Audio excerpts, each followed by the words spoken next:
दोस्तों, जहां एक तरफ फ्रांस ने चीन में जाकर अमेरिकी डॉलर और ताइवान मुद्दे को लेकर एक ऐसा बयान दे दिया जिसे सुनकर दुनिया भर के देश हैरान थे, तो वहीं फ्रांस को सबक सिखाने के लिए 24 घंटों में ही अमेरिका की तरफ से भी डोनाल्ड ट्रंप ने एक ऐसा बयान दिया जिसने फ्रांस के भी होश उड़ा दिए। ऐसे में क्या है पूरी खबर, फ्रांस के द्वारा ऐसा क्या बयान दिया गया था और उसके बदले में उसे क्या जवाब अमेरिका से मिला, इन सब बातों के बारे में अब आपको थोड़ा वीडियो में विस्तार से बताते हैं। दरअसल दोस्तों, सभी को यह बात देखकर काफी हैरानी हो रही होगी कि इमैनुअल मैक्रो द्वारा दिए गए इतने बड़े बयान के बावजूद ना तो किसी यूरोपियन देश ने और ना ही अमेरिका की तरफ से कोई जवाब दिया गया। लेकिन अब सभी की चुप्पी को देखते हुए डोनाल्ड ट्रंप ने हमेशा की तरह एक बार फिर से इमैनुअल मैक्रो को एक सीधा और कड़ा जवाब दिया है, जिसके तहत डोनाल्ड ट्रंप ने यह बात खुलकर कह दी। इमैनुअल मैक्रो चीन की गुलामी कर रहे हैं, जिसने पूरी दुनिया को हैरान कर दिया। रेफरेंस के लिए आप स्क्रीन पर आर्टिकल देख सकते हैं। दोस्तों, डोनाल्ड ट्रंप चीन के खिलाफ अपनी सख्त नीति की वजह से जाने जाते थे, जिन्होंने यह बात सबसे पहले पता कर ली थी कि आज के समय में रूस अमेरिका का सबसे बड़ा दुश्मन नहीं बल्कि चीन सबसे बड़ा दुश्मन है, क्योंकि चीन अपनी आर्थिक और सैन्य क्षमता की वजह से अमेरिका के सबसे नजदीक है, जिसकी वजह से उन्होंने ट्रेड और ताइवान के मुद्दे को लेकर चीन को टारगेट करना शुरू किया और अमेरिका की पॉलिसी में काफी बदलाव भी किए। और यहां तक कि चीन को काउंटर करने के लिए डोनाल्ड ट्रंप ने इंडो पैसिफिक में भारत की भूमिका को स्वीकार किया और भारत को अपने साथ लेकर चलने का फैसला किया। लेकिन जहां एक तरफ अमेरिका चीन को काउंटर करने के लिए दिन रात एक करके अपनी पॉलिसी में बड़े बदलाव कर रहा है, तो वहीं दूसरी तरफ अचानक से फ्रांस के राष्ट्रपति यूक्रेन युद्ध के दौरान चीन जाते हैं और वहां जाकर यह बयान देते हैं कि सभी यूरोपियन देशों को अमेरिका और डॉलर पर अपनी निर्भरता खत्म करनी होगी और इस पर वे हमेशा के लिए निर्भर नहीं रह सकते। उनके साथ ही इमैनुअल मैक्रो ने हद तब कर दी जब उन्होंने ताइवान के मुद्दे पर बयान देते हुए यह कह दिया कि ताइवान को लेकर यूरोपियन देश को चीन या अमेरिका किसी को भी फॉलो नहीं करना चाहिए। यानी कि इमैनुअल मैक्रो यह कहना चाहते हैं कि अगर कल को चीन ताइवान पर हमला कर देता है तो ताइवान स्ट्रेट में किसी भी तरह का विवाद शुरू होता है तो यूरोपियन देशों को इस विवाद में नहीं पड़ना चाहिए, जो कहीं ना कहीं इस तरह से यूरोपियन देशों में एकता की कमी को साफ दर्शाता है। हालांकि समझने की कोशिश की जाए तो इमैनुअल मैक्रो फ्रांस और अपने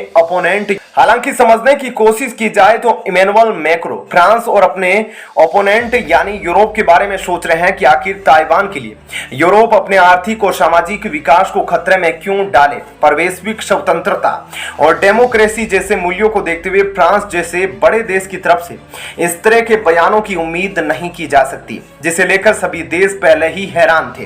कि अचानक से डोनाल्ड ट्रंप ने फ्रांस की राष्ट्रपति पर इतनी कड़ी टिप्पणी कर दी, जो फ्रांस और अमेरिका के बीच दूरियों को और ज्यादा बढ़ा देगा। क्योंकि यह पहला मौका नहीं है जब अमेरिका और फ्रांस के बीच मतभेद देखने को मिला। आपको याद होगा कि ऑस्ट्रेलिया को न्यूक्लियर सबमरीन सप्लाई करने के मामले में भी एक तरीके से अमेरिका और ब्रिटेन ने फ्रांस को धोखा दिया था, जिसे लेकर फ्रांस काफी आग बबूला हुआ था। साथ ही इस बात को नजरअंदाज नहीं किया जा सकता कि ऑकस की न्यूक्लियर सबमरीन डील ने फ्रांस और अमेरिका के संबंध पर काफी बुरा असर डाला, जिसके बाद हम साफ तौर पर देख सकते हैं कि कैसे यूरोपियन देशों का लीडर फ्रांस अब धीरे धीरे अमेरिका से हटकर चीन के साथ अपने संबंधों को सुधारने पर ध्यान दे रहा है। तो दोस्तों, ऐसे में इस खबर के बारे में आपकी क्या राय है, हमें कमेंट करके जरूर बताइएगा। साथ ही वीडियो को लाइक शेयर जरूर कीजिएगा। चलिए अब जान लेते हैं एक और बड़ी खबर।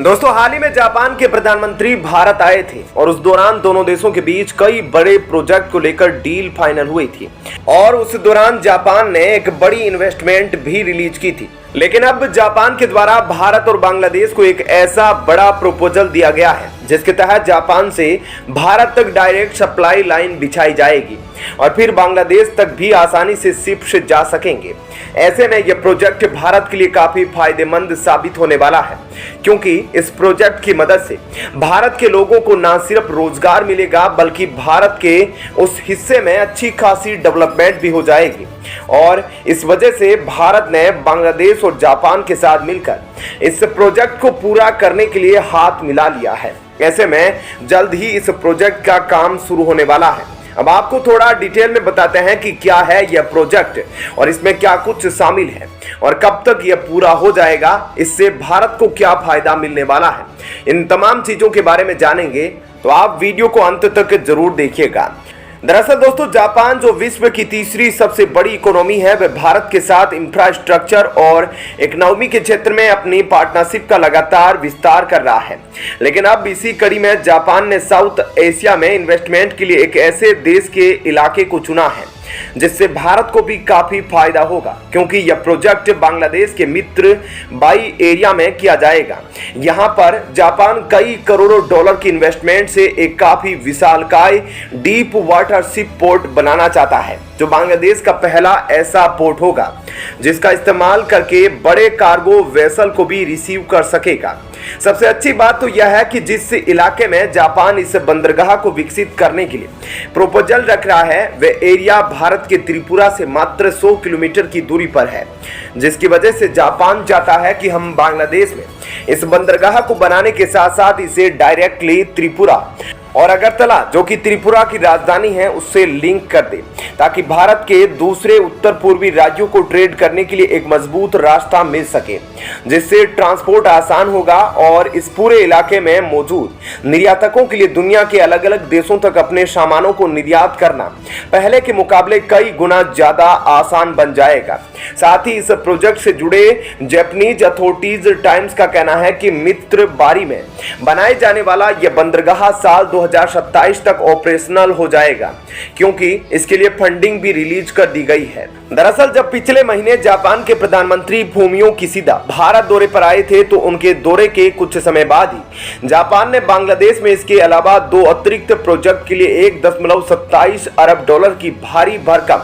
इन्वेस्टमेंट रिलीज की थी, जिसके बाद जापान इस प्रोजेक्ट पर काफी तेजी से काम करेगा और इस बात की पूरी संभावना है कि यह बंदरगाह अपने टाइमलाइन के अनुसार साल 2027 तक ऑपरेशनल हो जाएगा। तो वहीं इस प्रोजेक्ट को लेकर जापान के एम्बेसडर हिरोशी सुजुकी ने बयान देते हुए यह बात खुलकर कही थी कि यह प्रोजेक्ट भारत और बांग्लादेश दोनों के लिए ही एक विन विन प्रोजेक्ट होने वाला है, क्योंकि इस प्रोजेक्ट से होने वाला पॉजिटिव इंपैक्ट न सिर्फ बांग्लादेश की अर्थव्यवस्था को मजबूत करेगा, बल्कि भारत के उत्तर पूर्वी राज्यों के 300 मिलियन लोगों की जिंदगी में भी आर्थिक विकास और रोजगार के लिए नए अवसर लेकर आएगा। इसे लेकर भारत भी काफी इंटरेस्टेड है और इस वजह से भारत बांग्लादेश और जापान के साथ मिलकर अपनी पार्टनरशिप को मजबूत करने पर ध्यान दे रहा है, जो सभी के लिए काफी अच्छी बात है। और ऐसे में जैसे ही यह प्रोजेक्ट पूरा हो जाएगा, तो इसके बाद भारत की जापान और बांग्लादेश के साथ पार्टनरशिप और भी ज्यादा मजबूत हो जाएगी।